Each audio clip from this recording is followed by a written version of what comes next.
Hello, folks, and welcome to the Social Marketing Academy. Today we have an awesome show for you. I know I say awesome shows all the time, but I do mean this. I have my good friend Wendy on here. She's a healthcare marketing expert, and she has some really interesting takes on internal marketing. Internal marketing, it's not boring, right? It's good, something that you need to know. So my buddy Wendy is going to hook us up. So I'm going to tell you more about Wendy in 1 second, then have her on and we can start our chat. So thank you guys and gals out there for really making the show what it is. We've gotten such a warm response from our new format that we started back in January. So I just want to give you a big shout out of thanks for your support. Again, if you have not been able to watch our videos that we do for our live cast, I want you to say, go ahead and check us out on YouTube. And we have our podcast archive that has tons of different episodes. Every single episode is packed with an expert from my network that is going to help really take your marketing to the next level. So if there's something that you are looking for in terms of a topic, look through our archive and listen in. Everybody that I bring on here is packed full of information, and I go to them when I have questions about marketing. So our free consultation pretty much. So not a bad deal. Also, don't forget to go to our website, gosalesandmarketing.com. That is my firm, The Go Agencies. Oh, this is one of our promotional pens. How nice. Product placement. On that site, you'll find all the links that you can ask me questions that we can ask our guests on an upcoming episode. Have a question about what you'd like to have covered? Please ask me. I want to help you folks. So let me know and we'll create some content that will be helpful for you. Again, if you're on the website, check out the blog, check out the podcast page, click around. If I can help you out or my team can, give me a shout. If not, enjoy the content that's on there. So what can I say about Wendy? Wendy O'Donovan Phillips is the CEO of Big Buzz. It's an agency delivering strategy and consultation to drive focused marketing efforts for executives and teams nationwide. Wendy's also the author of two books available on Amazon. Yes, two. And she has been published in many healthcare journals. She's a member of the Women's President Organization, having reached 1 million revenues the last 2 years, which is only 1% of woman-owned businesses achieve, just so you know. She's been honored by the American Dental Association as an expert consultant in marketing. She regularly lectures for healthcare organizations and associations in front of audiences ranging from 25 to 3,000 attendees. She is one of the 1.5% of U.S. marketing agency owners to sit on the Forbes Agency Council, which I also sit on as well. Hi, Wendy. She sits on the board of the All Health Network, which has supported the Denver area since 1955. And she lives in Denver. So do we have anybody else in Denver out there? I'd like to hear from you. Wendy's coming on right now. I'm just going to let her in. So we have a lot of good things to cover here right now. And there she is. Hey, Wendy. She's just connecting over there right now. Again, Wendy is the CEO of Big Buzz, and there she is. Can you hear me? I can. Hello. Good to see you. Thanks for having me. Oh, you're welcome. I love your pillow and chair. God, what calming colors. Thank you. Love it, love it. Okay, so I just told everybody a little bit about you, went through your bio with everybody, but Wendy, how would you kind of just like in your own words, introduce yourself to our listeners and viewers? Sure, certainly. Thanks, Christopher. So I am Wendy O'Donovan Phillips. I founded this firm, Big Buzz, 14 years ago. Now I'm dating myself. And I had left a marketing agency and sort of the marketing agency world where I had worked on some really big, fancy campaigns and accounts, big name brands. And I just sort of felt disenchanted. Like at the end of the day, I feel like marketing should give back more, right? And so I started my firm specifically in the healthcare industry because I figure if we can be really, really good to the people that we work with and really understand how they connect with their people, then we can ultimately have impacts on, patient experiences and whatnot. And that translates for other companies as well. Yeah, I love that angle to take, especially with the healthcare marketing. Me and Wendy were talking offline prior about some of our own experiences in this. And I was saying, it's a really refreshing take on healthcare marketing, which is why I go to Wendy when I have questions about healthcare marketing. Just because I live in Florida doesn't mean I know everything about healthcare, people. I mean, you keep asking me, and I know enough, but Wendy's my girl. Wendy's my girl. So we have lots of questions that came from our audience, Wendy, about just we were talking about different topics, and one of the topics that really landed, I think, was internal marketing and kind of the internal communications of a company, and just certain kind of shades of that conversation. So one of the questions that we were asked was, oh, this is one that I love this question. Okay, asking for referrals. How do you do it? Sure, Your sure. advice. And I'm going to kind of I'm going to have a moment about internal marketing. The idea of internal marketing, I think, historically has been, let's apply some of the communication strategies that we've applied to external marketing in talking to our internal people. And I encourage your listeners to sort of take down the mask, right? That like, Yes. what is it that we really want to show up and be with the folks that we serve? Who are we really, and why did we just choose to be in this industry in the first place? And start looking for those moments of connection.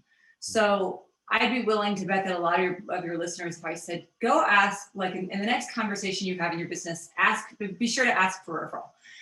I would be willing to bet that a lot of your listeners would bristle at that. Like, oh, like that sounds like, used car salesman-y. Yep. And the fact is, in our organizations, we are constantly having conversations where clients are saying to us, just person to person, thanks so much, right? You made a big difference for me. And sometimes it's really subtle, right? Where it's like, wow, I'm impressed. I really like this. Like that's the big flashy kind, right? But sometimes it's just a heartfelt moment between two people where you see the shoulders go down a little bit. You see that you relax them a little bit, or, whatever that looks like in your industry. Start to keep your radar up for that, because one, it's happening all the time.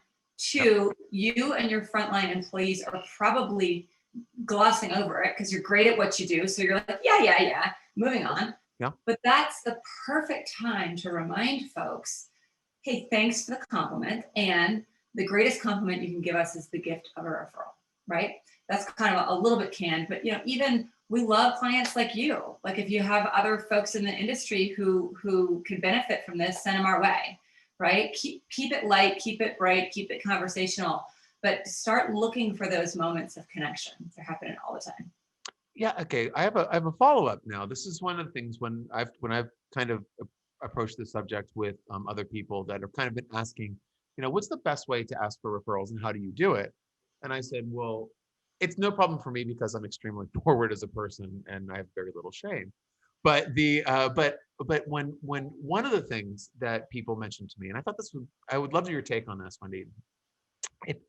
What if you're talking to a senior living facility that you're doing a phenomenal job that just gave you that moment, and you're like, hey, I love working with you, and if there's anybody else, and they were like, well, what do you want me to do? Refer you to other senior living facilities? Or because I feel that sometimes the people that you're asking referrals are afraid to share you in a way. Sure. So are you getting at like what tools can we provide them to share us? Yeah, like how can it be, how can you help the person that you're asking do so in a way that is easy and it makes sense for them so they don't feel threatened. Yeah. I do feel like sometimes they feel threatened, like you are our diamond. Right. I'm not sharing you with Right. anybody. Right. It's such a good question. And I was just talking with a colleague about this, that there are certain industries like senior living where it's such a delicate conversation. And, you can't just be like, your grandma looks bad. Like, have you considered, you know what I mean? Right. So Right.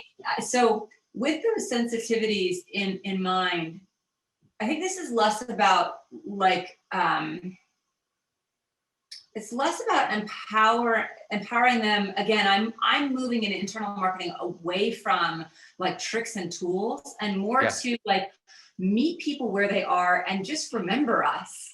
That's all we really want, is just remember us. And so, and then what will happen is in everyday conversation, this is what happened to here's an example from my life. My daughter's godmother, one Christmas we were all together and she said to all of us, mom's really declining and I'm going to have to move her out here out west. And I'm looking for memory care and I don't know what to do. And me, of course, I'm in the industry, so I'm a cheater, but I'm like, I know exactly where to send you, right? But I probably wouldn't have been so keen on that if I wasn't directly in conversation and reminded all the time I had literally been going through the art of that referral ask conversation with this particular community that I referred her to. So it was so keenly top of mind for me. So it's more about human beings have these right place at the right time moments all of the time. And it's about just staying top of mind. And I will say too, that when I started my career in newspaper advertising, and I was told, tell the advertisers that they have to advertise at least 10 times because it won't even be seen, right? Like they won't even like recognize that you're advertising until you're like 10 ad buys in. And it's true, like you have to keep repeating it. So this is why that art of the ask is so important, like the repetition. So I'm often asked, if, going back to our analogy of the senior living community, if we've got 25 frontline employees in each location and they're all asking for referrals, isn't that overkill? No. Because 10 different people ask 10 different ways, and then your families and residents, or in your case, your listeners, clients finally go, oh, they're accepting new business. I have somebody who I could send, like they're finally paying attention. So I think the first task at hand is just making that conversation natural and a normal part of the culture. And I will add before I forget that your listeners can text 31996. I'm sorry, let me say that differently. I'm in marketing and I can say a call to action. No judgment. We have a cheat sheet on this, the art of the ask, like exactly how I train it. It appears in the book that I wrote. For a digital copy of the book, text the word marketing to 31996. And I'll say that again. But there's a little system that you can orient your staff to and just get them asking and having that conversation on a regular basis. And then the right place at the right time happens. And to kind of back up what Wendy's saying, I was never a person that was asking for more business, even though I was in the trenches. And when you're in the trenches, sometimes what happens is when a client gives you praise, you're like, oh my God, no one ever praises my work. Because as marketers, we're not really the most praised of professions. But at the same time, I wasn't asking for the business. So I did change my operating basis a few years ago. And we're 100% referral-based business. Every client that we have is referred by somebody else to us. And guess what that does? That changes the structure of your business. It changes your sales structure. It changes your marketing costs. It changes your need for a sales team. It changes your CRM. It changes 100%. Everything. And it's like there is an art. Wendy's not lying. This isn't kind of like someone gives you a compliment. And you're like, yeah, hey, you got anybody else that does that? Or anybody else you got? That's right.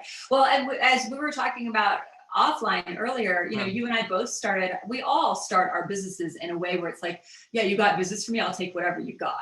And then you reach this threshold, sometimes naturally and sometimes on purpose. And this is a great tool to facilitate this transition into a more referral-based company. And even we ourselves, as a marketing firm, for a long time, we relied really heavily on external marketing to get to where we are. Yep. And then we turn around and we're like, 5, 6, 7, 8 years in, we're sitting on a little gold mine called these clients who already know and love us and who are connected in their industry. Why not start, cultivating them? So that was how many years ago, that was how this sort of was born, and we have refined it over the years. And I know my colleague just delivered the training yesterday to a team, and it's all laid out there in the book. So it's really easy to take to your team. And the most important part about that is that it's not, I think I said training, and I hate that word, because it's not about going to your team and saying, now we're going to be a referral-based business and you're all going to ask for referrals. They'll all walk out, right? Yes, they will. Yeah. It's more about coming to them and inviting them to understand you do something extraordinarily special every single day that changes lives. Let's have that conversation first. And again, I illustrate how to have that conversation. And then inviting them to create a structure within the culture of the organization that supports having that conversation and celebrating that conversation. And Christopher, looks totally different, like organization to organization that we work with. Like I have some that are like, we're gonna, give folks $5 gift cards when they ask for referrals. I had one team that was like, all we want to do is we want to hit like this one big like referral number for the month. And when we hit that number, we're going to go to a cowboy bar. This was pre-pandemic. And I'm like, that sounds awful to me, but if that's what you want, great, right? So like make it about the team and have them really put together how they want it to be in their culture. I see teams, when you've got the right people on the team, teams really have a lot of fun with this and make it happen. I completely agree with you. One of the things that we did internally and that really worked wonderfully was I actually asked my team, who do they want to work with? What clients would they like to work with? Because I was sitting over here like a couple of years ago thinking like, okay, where do we want to go? Where's a good vertical for us? What should we be focusing on? And I was like, but wait, we have these amazingly talented people. Let's ask them and see what they want to do. And they came up with ideas that shaped the future of the company. And now they have clients that they actually love working with. Yes. I mean, we were talking offline about this as well. We're in a really wonderful position as agency owners that we can choose to work with individuals and companies that we believe in and that really have a good message behind them. Yes. And it's nice to look at your book of business and see that. And then I think also having a book of business that looks like that is easier to do exactly what you're saying, because you've created these wonderful people. I have clients that will say to me, I don't know exactly who my target audience is. And they're a service-based business, B2B. And I said, who is your favorite client? There you go. I love it. Who's your favorite client? Yes. Get more of them. What category are they in? Well, they're doing this, but that's not our target audience, because we hired this research firm and I was like, well, God bless you. But like, this is your favorite person. Go find more of them. Yes, it's so true. And I think so over the years, because we have been, I don't know if we've been spoiled or ruined by all of these algorithms, right? Ooh, we have so much power as marketers to hyper focus on a target persona, right? So, but now we've come through this awful global time where we've all had to self-reflect. We've all had to, take off the mask and the makeup, and we've all had to just go, I'm having a hard time. Every one of your listeners at one point or the other in the last year has said to someone else, I hope, I'm having a hard time, because it was a hard time, right? Yep. That entire spirit of humanity needs to be brought back into marketing. We've got to put the people back into marketing. It's not about target audiences and algorithms and omni-channel reach, right? I love what you said. Who is your favorite customer and how do you replicate that person?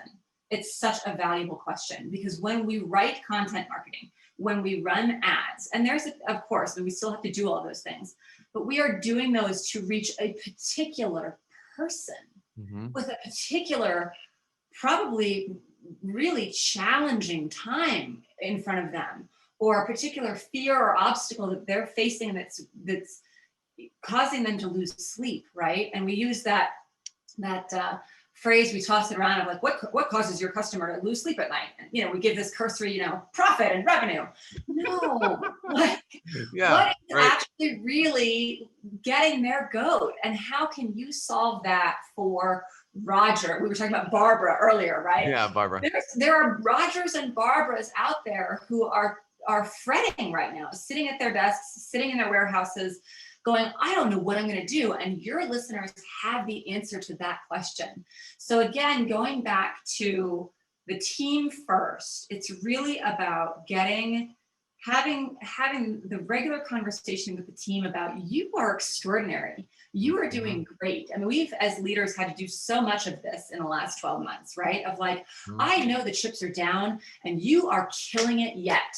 And just keep going, right? We have to keep keep going with that momentum. Keep really looking at each other in the digital eyes and seeing what's going on with our team first, genuinely connecting, bolstering people when they're down and really lifting them up when they're up. And then encouraging them to take that ripple effect out to the Rogers and the Barbaras and the Brendas of the world, those clients who you serve. And yes, focus first on those that you love the most, because they will replicate. What we focus on grows, right? Oh, absolutely. And absolutely. And I have lots of little sneaky tactics that I get to kind of bolster my points sometimes with the client. If I know something the client's is not going to listen, I try to get proof. So what I will do is I will I say that their audience is this one, and this is you should be looking after refrigeration companies.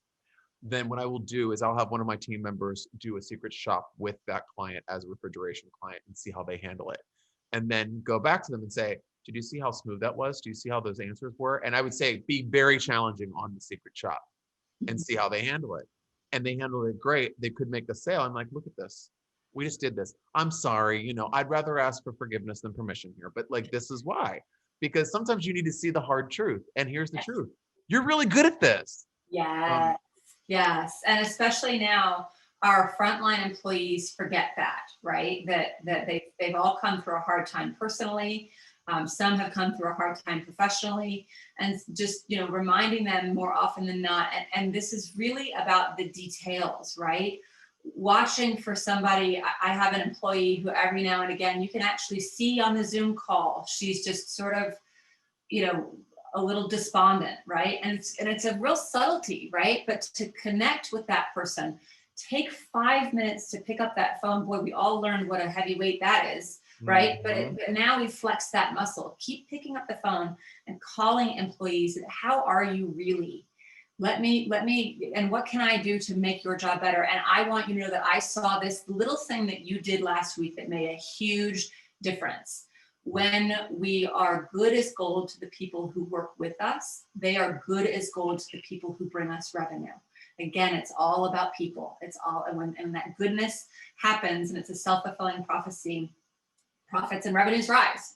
And a really good point that you made there that I'd like to kind of just amplify is that if you are using Zoom and you're using a chat feature, that is not enough for you to connect with your staff. You need another mode of communication. And if you think that you are solving things through a chat or texts, you're wrong. Right. You're wrong. You're absolutely wrong. And I get this. I have this all the time. I was talking to one of my people in my network, and they were saying, "Yeah, we have this one of employees. I don't know. She says everything's fine." And I was like, "Oh, when you're talking to her?" I'm like, "No, well, we message on Slack." And it's like, "So you're like a Slack therapist?" Because a Slack therapist is not a therapist I pay for. Right. You know what I mean? It's kind of like, if the program that you're using provides stock responses, yes, to somebody. That's right.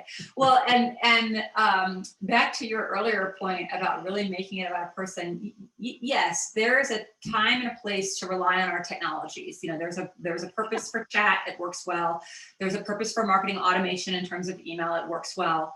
But what it comes down to is identifying, before you do any of that, who is that ideal customer that you really want to replicate.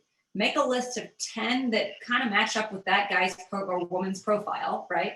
And then, and you and I do this in our sleep, but survey those folks, right? And ask them, how did you find a solution like ours? What do you like best about it? What other similar solutions did you consider? And then out of all of these possible ways for us to market our solution, which do you pay most attention to? Now you have a message that really resonates with the people you most want to attract. You have a marketing plan that is going to attract the people that you want to attract, instead of just shooting those darts in the dark. And again, the book, the first fifth of the book is about exactly this, how one could do a survey process that, like I said, for Christopher and I, it kind of comes to us so naturally. But I was challenged 5 years ago when I wrote the book, actually write out, it's like writing out how to teach someone how to drive, right? I'm like, I do this all the time. But I've actually written out how you could do it, your listeners can do it on your own. So again, the book, text marketing to 31996. And I'll say it again before we part ways. But you get a free copy of that.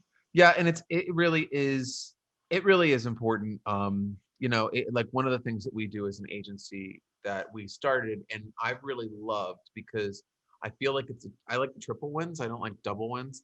I want a win for the company, our agency, the client, and then the actual agent that's working on the client or the heading up the client's team. And what we do is I challenge every single one of our account managers. They're working with all the clients every single day. They have to write 3 positive things that happen for the client every single day. And we keep a running sheet. Then we decide as a team, what are the 3 biggest things that are going to delight the client in a given week, based off of their circumstance, based off of whatever happened in the past week. And just because maybe somebody was like, oh, I'm really worried about this, or I'm really worried about that. Let's alleviate that worry with this. So then, and guess what? I have a whole list of what the best things that employee did, so I can reward them based off of that as well. I love it. I love it. And this is a great example of genuinely putting the people back into the marketing. It's not about the dollar results, and it's not about the technology. It's about, what are we best at? How do we celebrate that? How do we really shine that in front of our customers, so that then like-minded customers are coming to us? And it is so much more fun to attract those customers and then have a book of business filled with customers who love you and are singing your praises. It's so much easier and so much more fulfilling. Yeah, and I think that I think everybody out there also, when you're choosing to work with an agency, a marketing agency, for whatever campaign that you're working with, a good agency is going to try to emotionally connect with your subject matter. So we're going to offer you more than you could even imagine. And just because we're not sitting in the office next door does not mean that we can't figure out what's going on. That's right. How many of these organizations we've all seen right now are connecting through video calls or what have you? We can do the same thing. I consider my company the marketing department down the hall, and I want you to consider that. We're not an island. We're not that agency that we pay. Oh God, they're the top expense on our thing. Yeah, because you're getting 10 people for the cost. Okay. Right. I'm sorry, Barbara, but I got to tell you, we got to look at that again. But talking about something remotely related to that, upselling. Okay. Mm-hmm. Another question that we got is kind of what methods, what are the best methods to approach upselling with a client and your team? Sure. So again, and this is all about turning the focus inward, right? So not relying so heavily on external marketing, but looking at that gold mine that you're already sitting on. Yep. And with current clients, I mean, that's another one of those words like training that I bristle at, upsell, right? Because nobody wants to be upsold. No. And I will digress here just a bit and say, Christopher, you and I had such a lovely conversation about vernacular, right? That words matter. Yes, they do. So, going back to our senior living analogy, nobody wants to buy a bed in a facility, right? People are looking for, a home, a forever home for their mom or their dad, right? Right. So your internal team might use certain words or acronyms that make a lot of sense to you. I challenge one of them that we were trying to break ourselves of is PPC advertising. Our clients don't necessarily know what that means, right? Yeah. And so putting myself in their shoes. And then to give a more focused answer to your question about upselling, again, putting myself, my team, putting ourselves, your listeners putting themselves in the client's shoes. What is the next thing that is really going to keep Roger or Barbara awake at night? Genuinely, what is the next big obstacle that this person is going to have to face in the arena where we serve them? What's the next big burning question they're going to have? Yep.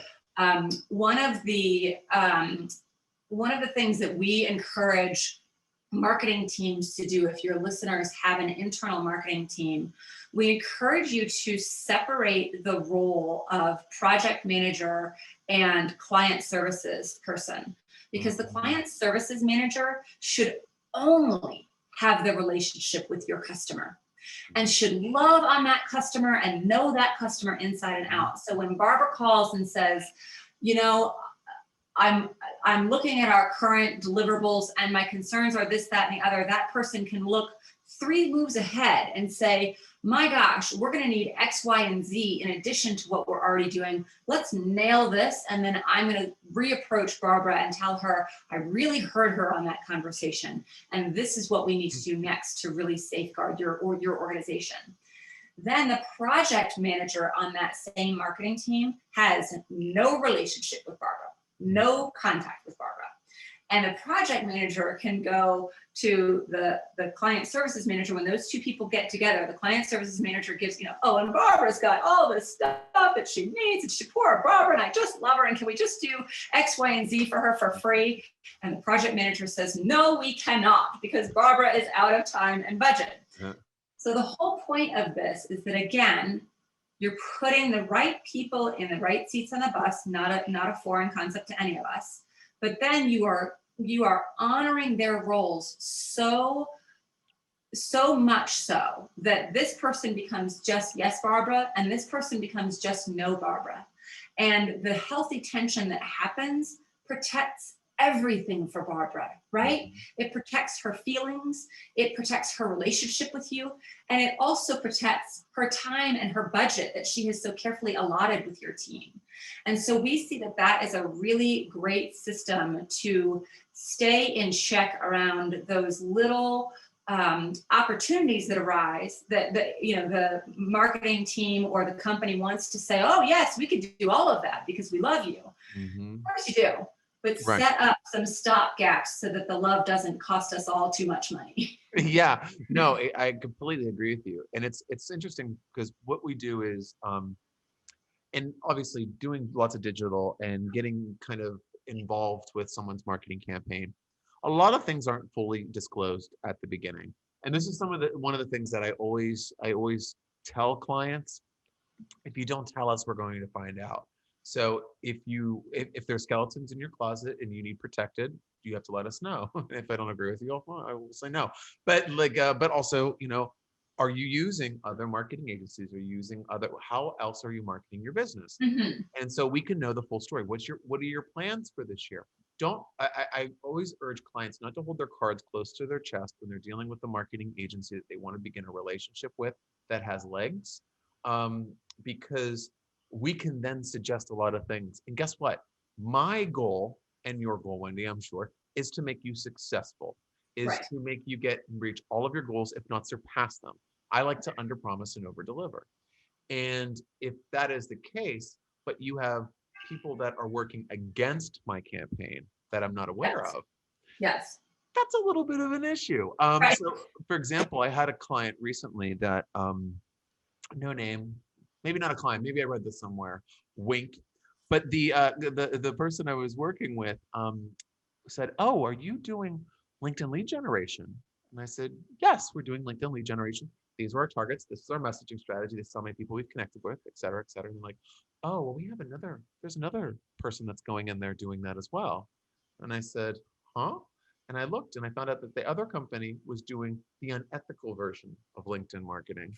Sure. And we were doing the ethical version. Sure. And it's kind of like, well, guess what? That's going to hurt my strategy for you and your investment with me, right. Because they can actually hurt us. Yes. And that, for example, like even working in advertising accounts where we had somebody, and I have no problem with offshore anything. We had a client that said, will you help managing just one element of our social media advertising? And our other firm is in Indonesia. And I said, would I ever work with the other firm to see what they're doing? Oh, no. You guys would be completely separate. And I said, no, I'm not doing it. Right. So I'm the fall guy. Right. So, and to connect the dots I'm seeing here in terms of that customer relationship, again, talk to the full person, like how you said, like yes. you're out, you are a shepherd as a business leader, you are a shepherd of your client's success. Yes, there are numbers attached to that, but there's also relationship attached to that. And in relationship, it's the nitty gritty, like it is the good, the bad, and the ugly, right? Yep. Mm-hmm. In the strongest client relationships that I have a lot of conversations like the one that you're describing right now, right? Where, I'm actually going to push back here, and here's why. And I'm going to tell you that this is, you want to do A, B, and C, and I'm going to tell you you need to go in the opposite direction, and here's why, right? Yep. Or, tomorrow we're having a tricky but important conversation with a client around, there are certain activities happening, to your point, that are hindering us in creating your success. And again, I think, in the 80s, 90s, in business, we all put on those, folks put on their mask and, and suited up and said, we're all just handshakes and grins, Yep. and the more I think humanity and business evolve, the more we just are ourselves. And so when things are not working for you internally, have a look at what certainly your part is in it, because there's always that. Yep. And then have a look at, what is it I notice that the client is doing that's holding us back? And how can I say to that client, I notice, fill in the blank, and it's holding us back, and I need, fill in the blank. I noticed, I need, right? It's like for me, it's like the evolved version of the I feel statement, which we can all gag on that one, right? I feel sad when no. I notice that you bypass our client services manager and call me directly. When that happens, we're using precious time and hours that we've allotted to your projects. I need for you to call her directly. How can we make that happen? Right? So it's still professional, but it is direct. It is clear. Brene Brown says clear is kind. And it is just, and she also says, walk into that dark cave, right? Nobody likes to have difficult conversations, but when we do, that is where great client relationships are built. Or to your point, the client exits and goes and finds their success elsewhere. And bless them, because you've got more Barbaras and Rogers coming in the door. And those are the ones you really want to be working with. And it's nice too, because when those clients do exit, because it's something that I've seen quite a bit when I've come to Crossroads, it's almost a true self comes forward, and it's motivated by all of the things that you don't agree with, that it was all hidden and kind of pushed down. Right. Or someone gets let go, and then the CEO just steps in and kind of postures, and it's all of those things. But once that person leaves, everyone goes, and everybody wins, right? Because that weight is lifted. I mean, I had a client that that we actually had to let go because they were being so abusive in their email communication. We have also done that. And the thing is this, it's not the takeaway, folks listening, is not that me and Wendy fire our clients. It's that Right. if you want to work with someone that actually cares, there's firms like ours out there.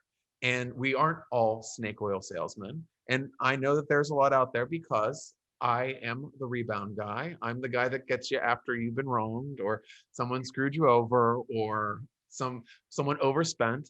Oh my God, Wendy, we had someone that came to us. I just consulted with them for a little while. They had a marketer, and we took them on for a little while. They had a marketer that they hired, and they completely ignored her spend. And she was justifying everything. She spent $140,000 in 35 days on marketing materials. And then I got a call saying, hey, why are you billing us? And it wasn't all for us. I mean, God, if only. But I mean, it wasn't all for us. And the CEO called and said, what's going on with this? And I said, your credit card, where we send the receipts to you, was what was happening. And they had no idea. And it's just it's interesting as you go through this. The closer that you go into a human approach with individuals, rather than looking at them, like you said, as the suited up handshake and a smile, and you come to them in a place where you're comfortable and respectful to them, that you can have that conversation. So yeah, and I think one of the things with upselling that we do, and upselling, I don't like upselling either. It just sounds like, oh, what are we going to sell them now? We're in trouble. No, what I try to do is I try to offer introductions that are useful for them, resources that are useful for them. And then if there is something that we can do internally that would help them out, we suggest that. So we do that. What we do is we do something called a campaign insider. So we send it once a month with the invoice, because it's going to be like, hey, what are we paying for? Oh, and that helps out. But it's basically a roundup of all of the success of the last month, our plan for the upcoming month, and then suggestions. And kind of like, if you want to take these, great. These are just some things that we were thinking about. Mhm. And it allows us to kind of look at the full playing field constantly. So I Mhm. told every single person that works on a campaign has to not look only that we're doing a Facebook campaign, we're doing an Instagram campaign. It can very easily turn into a TikTok campaign or a YouTube channel or what have you. So it's empowering your team to understand how it all works together Yes. because it moves fast, Yes. fast. Yes. Yes. Advertising alone in the last just the last 6 months has been such a headache Right. with all the Right. changes. So it's trying to keep and empower your employees, I think, which is another really good part about the upsell process, empowering them to have the knowledge so they always have the answer or know where to get the answer if they're prodded by it. Exactly. Exactly. And to circle back to what we were talking about earlier in terms of culture, right? Culture is created by what we say. The first stage of creation is speaking something out loud. So I could say, Christopher, I'm going to lose 5 pounds. That's the first time that I have created this change, right? So in a business culture, we have to say over and over and over to our employees, to our team, this is how it works. This is how it works, right? And have all those parts and pieces together. And it is, I think, the most challenging thing to do in business.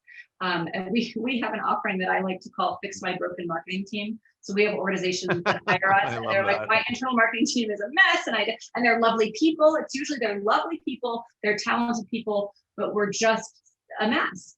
And we very often support them in utilizing very simple tools to do exactly what you're talking about in terms of what are the main things that we sell? What is our main message?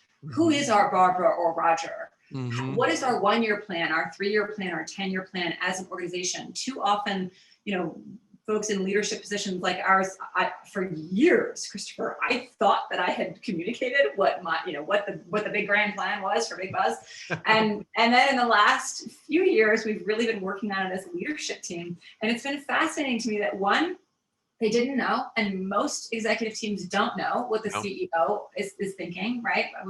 Somehow we're not mind readers, it turns out. And then secondly, they don't agree with it. My leadership team said, no, we don't want to grind the midnight oil and grow and scale at this ridiculous pace. And I'm like, well, Yeah. that's disappointing to me, but I got over it because it's more important that I love this. Someone on my leadership team said years ago, it's more important, Wendy, that we're a sustainable company than a fast growing company. And it changed everything for me. But I had to first set up that right incubator, that right scenario for us to be consistently communicating and saying out loud to each other, what is the plan? Who is our target, right? And now we do that with marketing teams. It's a lot of fun, especially when your listeners have great teams, very talented, energetic folks. And when you give them the right frameworks for having the right conversations with each other and with the customer on a regular basis, then we're putting the people back into marketing. I have a question for you about that. Now, with I've done consulting with marketing departments as well, and I've seen that I don't want to say 9 times out of 10, but a lot of the times the communication between the sales and marketing teams is the main issue. They're both speaking different languages. They both have different expectations. In that process that you go through, how do you incorporate the sales team, or do you meet with them and see what their complaints are? Because as soon as you talk to each side, you know exactly what the problem is, right? Yes, and I would say it's 9 out of 10. I agree with you on that. I Yeah, mean, I'm sorry. I'm a marketer, so I'm like really biased. But right. like, yeah, Marketing creates all the glossy, beautiful things, and sales goes, well, we don't have the right things. And then, marketing's like, what do you mean you don't have the right? We just spent all this time. So yes, it is an age-old issue for organizations across many industries. And I would say the way that we recommend teams do it is that the sales team has a dedicated once weekly meeting it starts on time, it ends on time, it's the same amount of time every week. And they follow the same exact format. That format is followed by the marketing team in a separate marketing team meeting. That format is followed by the financial team right, by the operations team, right? So you have silos, but then once a week, you all get together and do just a stand up 15-minute, let's go over our core values, let's go over what our focus is for the quarter, and let's get everyone oriented for the week on what is the most important action that you can take. And in that stand up, when the individual meetings are following the same format, and it's a very specific format, when that's happening on a regular basis and they're having the same conversation in the same format, again, communicating that spoken word over and over, that repetition, then when they come to that 15-minute stand-up, they can very quickly identify what support I need right now is Bob over in marketing, that glossy piece you're working on. I just got a message from the client that we want it to be this call to action instead of that one. Can you make that change? Instead of us all making these assumptions, we have to actually talk to one another. And there are vessels, we think of them as vessels, like which vessel does that problem belong in? I mean, we put it in that meeting, it gets resolved, or it gets brought up at that 15-minute larger meeting. It's a lot of fun. It makes business so much more fun when we're having the right conversations. Isn't it? It's kind of because I've sat in usually when if I'm hired as a consultant and looking at marketing and trying to help get the marketing and sales departments together, I'll say, okay, in order for me to get going, I have to be in 2 weeks of all of your meetings. And then I say, okay, they say, oh, we're gonna send over the spreadsheet with some times. I'm like, the spreadsheet, what is this, 1992? And then I take a look at the spreadsheet, and there's like 25 meetings on there. And I said, is this just for sales and marketing? And they said, yes, this is how we keep everything in order. And I immediately knew it was a mess. Like I can immediately know it's a mess. And I got on the first call, and I worked with this client for a while, and they would just tear down whoever. They had a strategy of tearing down whoever wasn't on the call. So the scapegoat was whoever didn't join the call. And that was their method. And that was their internal method, from the owner of the company to the marketing director to the sales manager to the finance person. And I'll be the first to admit, I have used some cockamamie and really bad ways of doing this. And I could wake up 10 years from now and say the way I'm doing it now was a bad way of doing it. We all do the best that we can with the tools that we have. But rarely in my experience have I looked someone in the eye and really listened and really looked for a commonality and looked for a place to find that common ground and relate, and walked away and thought, I didn't do that quite right. Very rarely. I think we get really, I've been talking about some pretty complex systems and approaches, and the fact of the matter is, it's just one conversation at a time. It doesn't have to be, keep it simple, right? The third week of March, when everything shut down, there was about a 6 or 8 week period where I just called each one of my team members for 5 minutes at least once a week. And I just said, I just want to know how you're doing in this moment right now. Like genuine, like not how you doing, but like genuinely, like how you holding up? Like what's today look like for you? Because our teams are still pulling out of this, right? We can all see a little bit of light on the horizon, but we're still in it. And, just that 5-minute conversation to genuinely connect and empathize and find that common ground and say, I'm here for you, goes so far. I mean, that's I think one of the best marketing tools that's out there. Is just connecting with your team first and making them feel really appreciated and heard. Yeah, I completely agree with you. And they perform so much better for clients that way as well. And I also find that they are 24-hour brainstormers. So if they really want a client, getting on a Tuesday evening at 1:00 in the morning, a chat in one of our clients' things saying, look what I just saw on TikTok. It's like, yes, I love that. I love it. It makes me so excited. It makes me so excited because they're not working. They're just living. And then they're seeing inspiration through their life that can be applied. And then it's like, that's a shit hot idea. I think you should do that. Let's go with it. Then they're like completely full ownership of it. We can't wait to see what I'm going to put together. And I love that. Yes. I want to change gears here. I have one more question. Um, and this has kind of come up a lot because of all of the privacy concerns that are kind of running around in the marketing world, especially the advertising world now. The question that we had posed by the audience was how to invest ethically and profitably into Google and Facebook in the current climate. Sure. So it is a sticky wicket because any of your listeners who have watched The Social Dilemma, have you seen that yet? Yes, I have. Yeah. It was deeply disturbing to me. And I kind of came away going, my gosh, like I sell this for a living. I sell social media advertising and Yep. search engine advertising. And, you know, what is this really? And I mean, that movie is a bit hyperbolic and you know, I won't go into my movie review, but it had me open my eyes in terms of, you know, what is really the right thing to do by these people that we serve, right? And here's the thing, is that we all as business people know that advertising on Google and Facebook, because they do have such powerful algorithms, gets us directly in front of an external audience that we really want to reach, right? So Facebook knows, because I told Facebook by virtue of posting, Facebook knows that I'm the daughter of a sailor, that I grew up in the South, that I have a standard poodle puppy, that I have a daughter in middle school, right? It knows all these things. I posted about them over the years, and I participated in that, right? So there's that layer to this, that if you wanted to, if you, one of your listeners wanted to target an ad to a sailor's daughter who, you know, has a daughter who has a daughter of her own who's in middle school, they could do that. They could find me, yes. Right? Yeah. And so I'm participating. Like, it's not as though I've just given away my information. In my opinion, there are lots of opinions on this.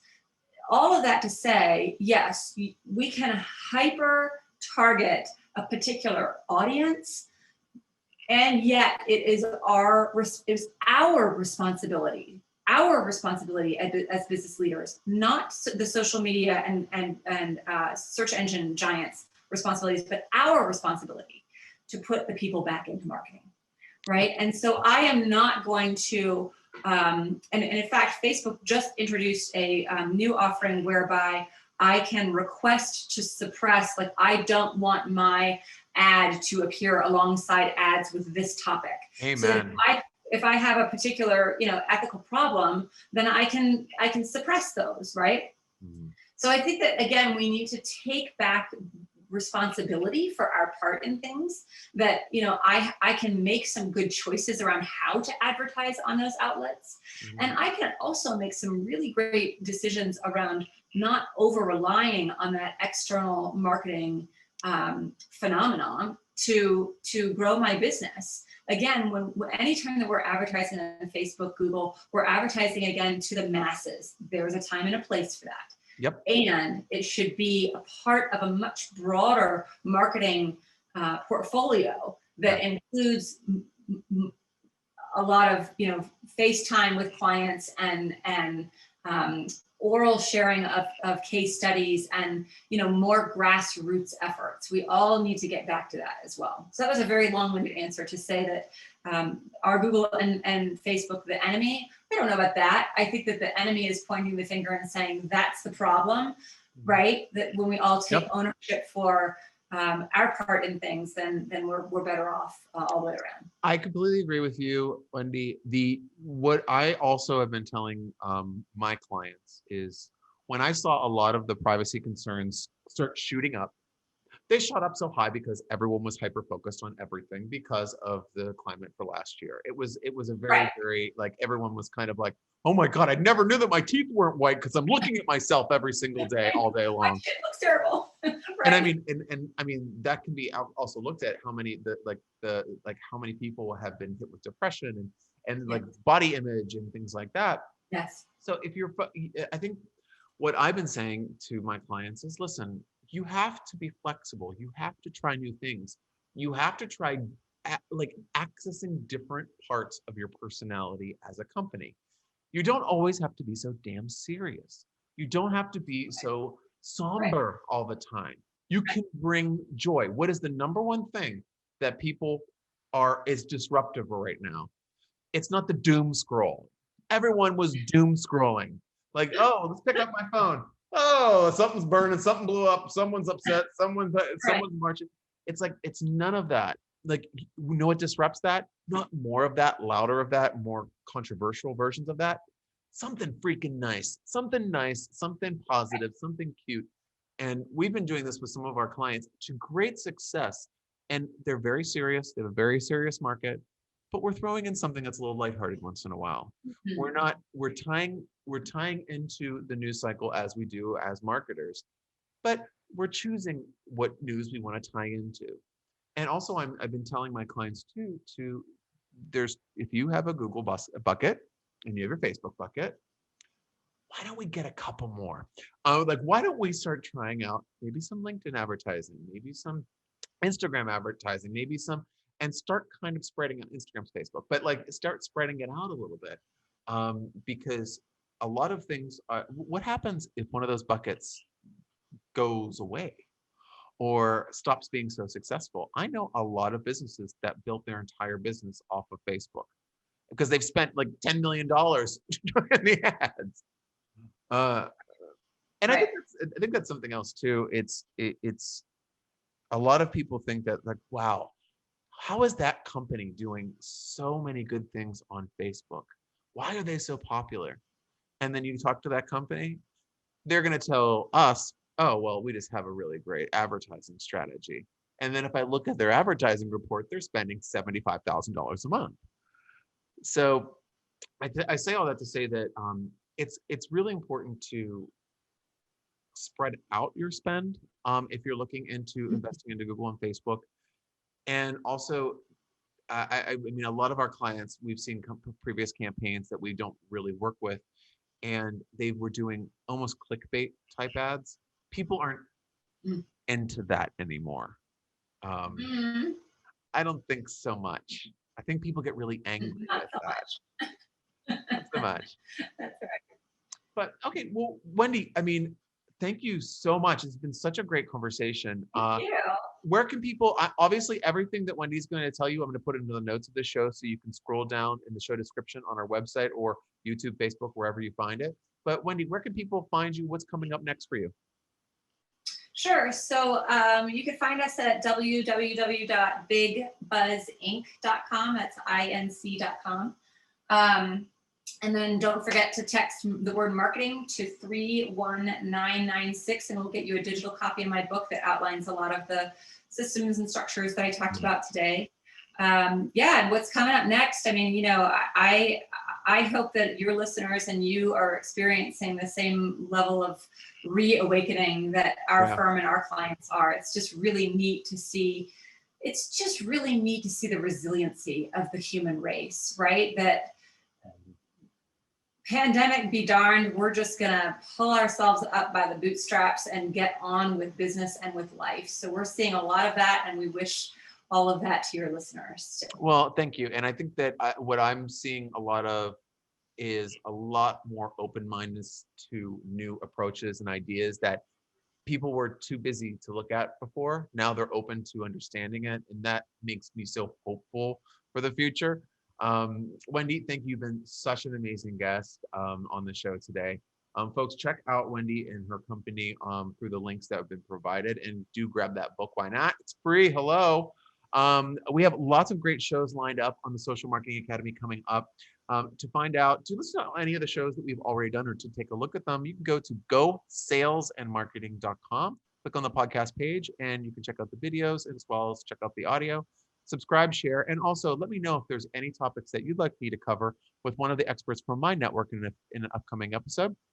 Then blog, e-course, pop-ups, you can go to the website, figure it out.